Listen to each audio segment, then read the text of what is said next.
नमस्कार दोस्तों, स्वागत है आपका अपना यूट्यूब चैनल टुडे एग्जाम पर।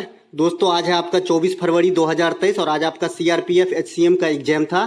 फर्स्ट शिफ्ट का एग्जाम समाप्त हो गया है। फर्स्ट शिफ्ट के एग्जाम में जीके और हिंदी के सेक्शन से जो भी प्रश्न पूछे गए सभी प्रश्नों को लेकर आ गया हूं। दोस्तों जैसा कि आप जानते हैं कि मैं आपको 100% ओरिजिनल प्रश्नों के साथ साथ एक्स्ट्रा फैक्ट भी देता हूं और ये एक्स्ट्रा फैक्ट आपको एग्जाम में छपती है। तो यहाँ भी आप देखेंगे कि जो मैंने एक्स्ट्रा फैक्ट बताया है यहाँ से आपको आज एग्जाम में क्वेश्चन देखने को मिला है। तो चलिए दोस्तों शुरू कर लेते हैं सभी ऑथेंटिक प्रश्नों को विथ एक्स्ट्रा फैक्ट। पहला एक प्रश्न पूछा गया था कि धौलावीरा हड़प्पा कालीन साइट यूनेस्को के किस क्रमांक पे शामिल किया गया है। आपको 39, 40, 41 और 38 ऑप्शन में दिया गया था। देखिए दोस्तों मैंने आपको बताया था कि जो धौलावीरा हड़प्पा कालीन साइट है ये अंतिम जो है आपका 2019 में शामिल किया गया यूनेस्को के अंदर साइट है। ये रमक्का मंदिर और धौलावीरा दोनों को साथ में ही शामिल किया गया था। तो धौलावीरा आपका जो हो जाएगा 40वें क्रमांक के हो जाएंगे। कौन से क्रमांक के? 40वें क्रमांक के। और रमप्पा मंदिर जो है आपके 39वें क्रमांक पे हो जाएंगे। ठीक है, तो 39वें क्रमांक पे कौन सा हो गया?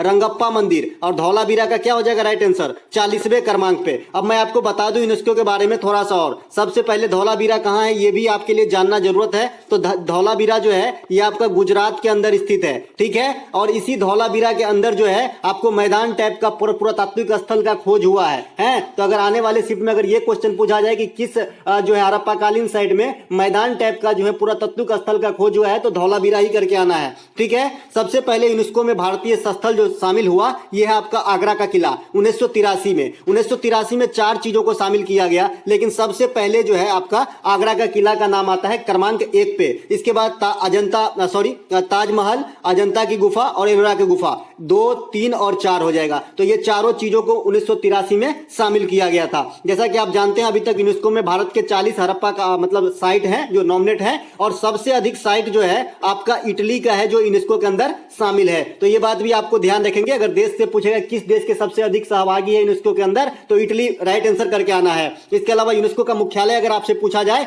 तो पेरिस मार के आना है। ठीक है, ये सभी बातों को ध्यान रखेंगे। देखिए यूनेस्को एक इंपोर्टेंट संस्था है और आने वाले शिफ्ट में यहां से क्वेश्चन पूछे जाएंगे। अगला एक प्रश्न पूछा गया था कि दिनेश जवाहरलाल को द्रोणाचार्य पुरस्कार से सम्मानित किया गया है, लेटेस्ट वाला 2022 वाली है ना। तो ये जो है आपका किस खेल से संबंधित है? आपका दिनेश जवाहरलाल। देखिए दिनेश जवाहरलाल जो है ये क्रिकेट के कोच है। किस चीज के कोच है? क्रिकेट के कोच हैं। और जैसा कि आप जानते हैं कि द्रोणाचार्य पुरस्कार जो है खाली कोच को ही दिया जाता है ना। द्रोणाचार्य पुरस्कार किसे दिया जाता है? किसी खिलाड़ी को नहीं दिया जाता है। जो कोचिंग देते हैं ना कोच, उसको दिया जाता है और इसकी शुरुआत 1985 में हुआ था। उसी प्रकार का एक अर्जुन पुरस्कार है जो खेल के क्षेत्र में दिया जाता है और इसकी शुरुआत आपका 1961 में हुआ था और वर्ष 2022 के लिए 25 खिलाड़ी को दिया गया है। तो ये बात भी आपको ध्यान रखना है। इसके अलावा मेजर ध्यानचंद पुरस्कार, इसकी शुरुआत 1991 में हुआ था और 1992 में सबसे पहले जो है आपका शतरंज के जो मास्टर बने थे पहले विश्वनाथ आनंद साहब, उनको दिया गया था। पहले इसका नाम राजीव गांधी खेल रत्न पुरस्कार हुआ करता था, लेकिन अब मेजर ध्यानचंद पुरस्कार हो गया है। तो ये इस बार का जो मिला है ये शरत कमल को मिला है जो टेबल टेनिस खेलते हैं। तो ये बात सभी को ध्यान रखते हुए आगे बढ़ते हैं। ठीक है, अगला एक प्रश्न आपसे पूछा गया था सबसे पहले द्रोणाचार्य पुरस्कार में और किसको किसको मिला है थोड़ा सा देख लीजिए, आने वाले शिफ्ट के लिए इंपोर्टेंट रहेगा। नवजोत सिंह तेजा ये मिला है एरंडोजी में। इसके अलावा मोहम्मद अली काम मुक्केबाजी के अंदर, श्री सुमा सिद्धार्थ सिरूर पैरा शूटिंग के अंदर, सुजीत मान कुश्ती के अंदर। ठीक है, तो ये बात सब आपको ध्यान रखना है। इसके अलावा दिनेश जवाहरलाल को क्रिकेट में मिला है, विमल प्रफुल्ल घोष को फुटबॉल में मिला है और श्री राज सिंह को कुश्ती में मिला है। तो ये वाला जो सीट है आपको अच्छे से थोड़ा देख लेना है। आने वाले शिफ्ट में अगर आपका एग्जाम है तो एक प्रश्न पूछा गया था दोस्तों जनगणना 2011 के अनुसार भारत की जनसंख्या घनत्व कितनी है। अब एक बात बताइएगा कि कोई भी जनगणना से क्वेश्चन आप लोगों का छूट रहा है जी, जो हम जनगणना से वीडियो दिए हैं उससे बाहर कोई भी क्वेश्चन आ जाए तो मुझे बता दीजिएगा। मैं उसी तरीके से जनगणना वाले वीडियो को डिजाइन किया हूं। आप लोग जो नहीं देखे हैं जाके पेज पे देख सकते हैं जनगणना वाली वीडियो को। ठीक है, तो 382 इसका आंसर हो जाएगा। 382 जनगणना जो है जनगणना के अनुसार 11 के अनुसार घनत्व है इंडिया का। अब थोड़ा सा और डाटा ले लीजिए। कुल जनसंख्या आपको याद रखना है किस फॉर्म में? 1.21 करोड़ है ना, सॉरी अरब है ना। इसके अलावा पुरुष जनसंख्या याद नहीं रखना है, महिला जनसंख्या याद नहीं रखना है। इसके अलावा दशकीय वृद्धि आपको याद रखना है 17.7%, जनसंख्या घनत्व 382, लिंगानुपात 943। तो आने वाले शिफ्ट में आपसे लिंगानुपात पूछा जाएगा ओवरऑल। ठीक है, ये नहीं पूछा जाएगा कि किस राज्य का लिंगानुपात सबसे अधिक है, तब केरल हो जाएगा क्योंकि केरल अब आम हो चुका है। अब आप खास क्वेश्चन पूछे जा रहे हैं इसीलिए आपको लिंगानुपात ओवरऑल वाला याद रखना है 943। साक्षरता की बात करेंगे तो 74.04, कहीं कहीं 73 70 भी लिखता है, दोनों में से कोई एक ही ऑप्शन रहेगा। ठीक है, इसके अलावा पुरुष साक्षरता 80.9, इसके अलावा महिला साक्षरता 64.6। तो ये सब डाटा जो है आपको मैं जनगणना वाला पीडीएफ भी दे दिया हूं जी आज सवेरे, तो देख लीजिएगा पीडीएफ। ठीक है, ये सेम पीडीएफ मैं आपको दे चुका हूं। ठीक है, तो ये सभी बात ध्यान रखते हुए आगे बढ़ते हैं। अगला एक प्रश्न पूछा गया था, मानव रक्तचाप कितनी होती है? काफी कॉमन सा प्रश्न, लल्लू सा प्रश्न पूछा गया है। तो मानव रक्तचाप जो है 120/80 होता है। आपके ऑप्शन में 80/120 करके भी देगा, जो एकदम गलत है। ठीक है, तो 120/80 जिन्होंने भी लगाया होगा उसका राइट आंसर हो जाएगा। मानव रक्तचाप को किस मीटर से मापते हैं आने वाले शिफ्ट के लिए? तो स्पिग्नोमैनोमीटर। स्पिग्नोमैनोमीटर से जो है मानव रक्तचाप को मापा जाता है। रक्त समूह के खोजकर्ता कौन थे? Karl Landsteiner. और रक्त समूह कितने होते हैं? तो 4 होते हैं। कौन कौन से होते हैं? ए बी और ओ। ठीक है, अगर आपसे पूछ ले कि ऐसा कौन सा रक्त समूह है जो सबको दे सकता है, तो सर्वदाता कौन है? ओ है। और सर्वग्राही कौन है? ए बी है। ए बी में दोनों एंटीजन होता है, एंटीजन ए और एंटीजन बी। और सर्वदाता में दोनों एंटीबॉडी होता है, एंटीबॉडी ए और एंटीबॉडी बी, है ना। तो ध्यान रखेंगे, दोनों एंटीबॉडी होता है ओ में, इसीलिए किसी में भी शूट कर जाता है। और दोनों एंटीजन होता है ए में, इसीलिए किसी का भी पचा लेता है, शूट करवा लेता है। ठीक है, तो सर्वग्राही कौन हो गया? सर्वग्राही हो गया ओ। सर्वदाता कौन हो गया? ओ। सर्वग्राही कौन हो गया? A B. ठीक है, अच्छे से समझते चलेंगे। ठीक है, इसके अलावा रक्त परिसंचरण एक अलग चीज है, जो आपका ब्लड सर्कुलेशन होता है शरीर के अंदर, उसकी खोज जो है पता कौन लगाया था? तो विलियम हार्वे लगाया था। रक्त ग्रुप एक अलग चीज है, जो मैंने अभी बताया 4 प्रकार के होते हैं, एंटीजन एंटीबॉडी, किसमें क्या क्या होता है ये भी बता दिया। ठीक है, तो ये सब बात ध्यान रखते हुए चलेंगे।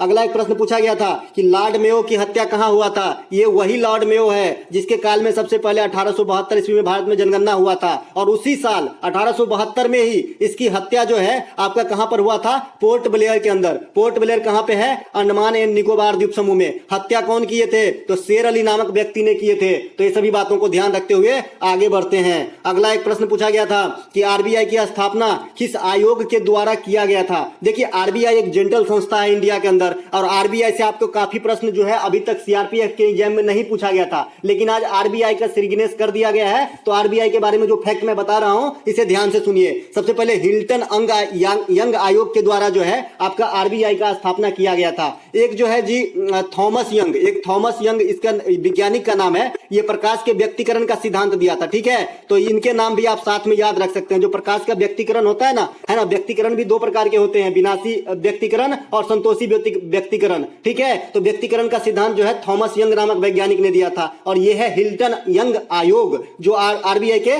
स्थापना करवाए थे। ठीक है, इसके अलावा आरबीआई की स्थापना 1935 में होती है और राष्ट्रीयकरण 1949 में होता है। आरबीआई का जो है भारत का केंद्रीय बैंक है। इस बैंक में क्या हमारा खाता खुल सकता है? नहीं खुलेगा। किसी आम आदमी का खाता इसमें नहीं खुल सकता है। आरबीआई में कोई भी पर्सन हो, इसका खाता नहीं खुलेगा आरबीआई के अंदर, राइट। इसे बैंकों का बैंक कहा जाता है। इसके अलावा इसके जो प्रमुख कार्य हैं, जैसे मौद्रिक नीति बनाना, नोट छापना, बैंक दर जारी करना, सीआरआर तय करना, सीएलआर तय करना, रेपो रेट जारी करना, रिवर्स रेपो रेट जारी करना, है ना। इसके बाद जो आपका साख बुलियन वगैरह होते हैं उसका स्टोर करना, ये सब आरबीआई के प्रमुख कार्यों में से हैं। ठीक है, आरबीआई के वर्तमान गवर्नर अगर आपसे पूछे तो शक्तिकांत दासा है, जो आपके 25वें गवर्नर है। ठीक है, अगर आरबीआई के प्रथम गवर्नर आपसे पूछ ले, भाई एग्जामिनर का भरोसा नहीं, तो ओसबर्न स्मिथ जो है आरबीआई के प्रथम गवर्नर है। आरबीआई के प्रथम भारतीय गवर्नर पूछा जाए तो सीडी देशमुख है। गुत्थी को सुलझा के क्वेश्चन याद कीजिए, ज्यादा दिन तक रहेगा। ठीक है, इसके अलावा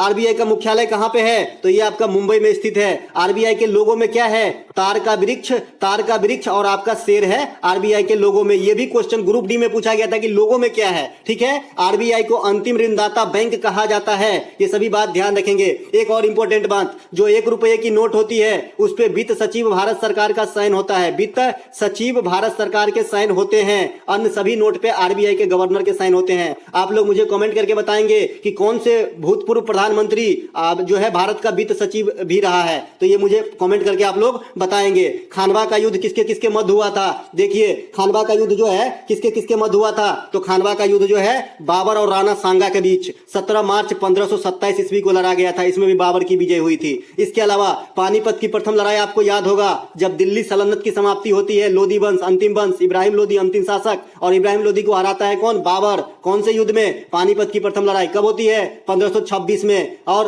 तब इसमें भी कौन विजय होते हैं? बाबर। और बाबर कौन से वंश की स्थापना करते हैं? मुगल वंश की। इसके अलावा पानीपत की 2 और लड़ाई है, एक तो है 1556 में और एक है आपका 1761 में, ये तीनों भी याद रखेंगे। इसके अलावा चंदेरी का युद्ध 29 जनवरी 1528 बाबर और मेदिनी राय के बीच आने वाले शिफ्ट के लिए। इसके अलावा घाघरा का युद्ध 1529 बाबर और अफगान शासक के बीच, इसमें भी बाबर की विजय होती है। बाबर की ये चारों ही युद्ध में विजय होती है लगातार, और बाबर को कलंदर कहा जाता है। कलंदर, कलंदर मतलब दानशीलता की भावना रखने वाला। इसके अलावा धार्मिक स्वतंत्रता से संबंधित अनुच्छेद कौन सा है? तो 25 से 28 तक। सब दिन रटा रटा के रटा दिया हूं दोस्तों, गलती तो होने की नाम ही नहीं होगी। धार्मिक स्वतंत्रता का जो है अनुच्छेद 25 से लेकर 28 तक है, ठीक है। शोषण के विरुद्ध अधिकार 23 और 24 है। तो जिसमें 23 में जो है बलात् श्रम या मानव तस्करी पे रोक है, 24 में जो है बाल श्रम पे निषेध है, जिसके तहत 6 से 14 वर्ष से कम उम्र के बच्चे जो हैं किसी कल कारखाने में काम पे नहीं रखे जाएंगे। इसके अलावा आर्टिकल 16 जो है ये अवसरों की समानता है। अनुच्छेद 14 जो है ये समता का अधिकार है।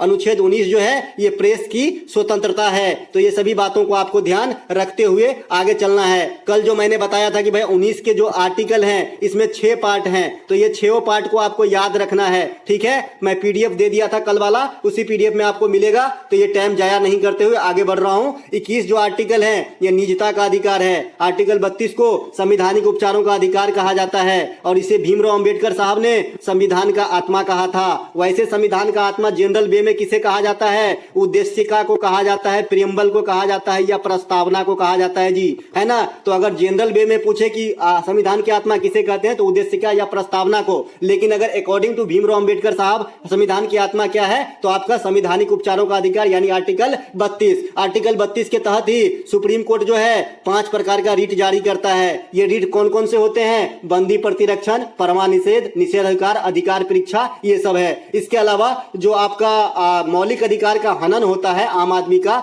तो सुप्रीम कोर्ट तक जा सकता है आर्टिकल 32 का प्रयोग करके, ठीक है। इसीलिए इसका नाम ही है संवैधानिक उपचारों का अधिकार। उपचार मतलब क्या होता है? इलाज, है ना। इसके अलावा एक प्रश्न पूछा गया 2022 में जो हिमाचल प्रदेश में चुनाव हुआ है, कल ही मैंने बात किया था ना जी कि चिराग जला है कांग्रेस का, है ना। तो इसमें जो है कितने सीट कांग्रेस जीते हैं? तो इसमें 40 सीट कांग्रेस जीते, 25 सीट बीजेपी जीते और 3 सीट जो है अन्य दल के द्वारा जीता गया। टोटल जो है 68 सीट पे चुनाव हुआ था हिमाचल प्रदेश के अंदर। नवीन मुख्यमंत्री कौन है? सुखविंदर सिंह सुक्खू जो है यहाँ का नवीन मुख्यमंत्री बनाए गए हैं। इसके अलावा एक प्रश्न पूछा गया था वित्तीय वर्ष 2023-2024 में जीडीपी कितनी रहने की अनुमान है? देखिए जीडीपी पे जो है अलग अलग संस्था अलग अलग मत पर जो है आपको देता है, तो किस संस्था के अनुसार पूछा गया था ये यहाँ पे इंपोर्टेंट यहाँ पे बात मैटर करता है। तो मेरे हिसाब से एक तो आप 7 बता रहे हैं, एक आदमी मतलब एक संस्था बता रहे हैं कि 11% के रहने की अनुमान है। तो आप मुझे बताइएगा कि इसमें ऑप्शन क्या था। इसमें मैं कंफर्म नहीं हूं, इसलिए मैं इसका कंफर्म आंसर आपको नहीं दे सकता हूं। एक प्रश्न पूछा गया था कि जनवरी 2023 में कोयले के उपयोग पर कहां पर पाबंदी लगा दिया गया है। ये तो कॉमन सेंस के क्वेश्चन थे। जैसा कि आप जानते हैं कि इंडिया में सबसे पॉल्यूटेड शहर जो है ये आपका दिल्ली है, और दिल्ली के अंदर इतने पॉल्यूशन है कि गाड़ी को जो है ऑड इवन नंबर में चलाने जाने की भी बात कही गई थी और चलाई भी गई थी, ठीक है। तो इसी पॉल्यूशन को कम करने के लिए दिल्ली एनसीआर क्षेत्र में कोयले के उत्पादन जो भी कोयले से चलित जो कल कारखाना है उस पर रोक लगाया गया ताकि कोयले का उपयोग ना हो सके और प्रदूषण न फैले। साथ ही साथ आपको जैसा कि मालूम होगा कि जब पंजाब हरियाणा वगैरह में जब गन्ना की फसल हो जाती है, उस पुआल जो उसके पतरा होता है उसमें आग लगाते हैं तो धुआं फैल जाता है। दिल्ली क्षेत्र में काफी प्रदूषण फैलाता है, उस पर भी एक बार जो है बात उठी थी, ठीक है। तो इससे कॉमन सेंस का ये क्वेश्चन था, ठीक है। तो दोस्तों जब दीपावली का समय आता है तो पटाखे वगैरह पर भी बात उठती है दिल्ली में कि भाई एनसीआर में जो है लगा रहा कुहासा 2 दिन तक, ये हो गए, तो ये भी कॉमन सेंस का जो है बात है। तो दोस्तों ये थे आज के फर्स्ट शिफ्ट में आए सभी प्रश्नों का जोरदार एनालिसिस। अगर आपको दिल को छुआ होगा तो जोरदार से लाइक करें, अपने दोस्तों वगैरह में शेयर करें, और हो सके तो चैनल को सब्सक्राइब करके हमें सपोर्ट भी करें। मिलेंगे एक नए वीडियो में, तब तक के लिए जय हिंद दोस्तों।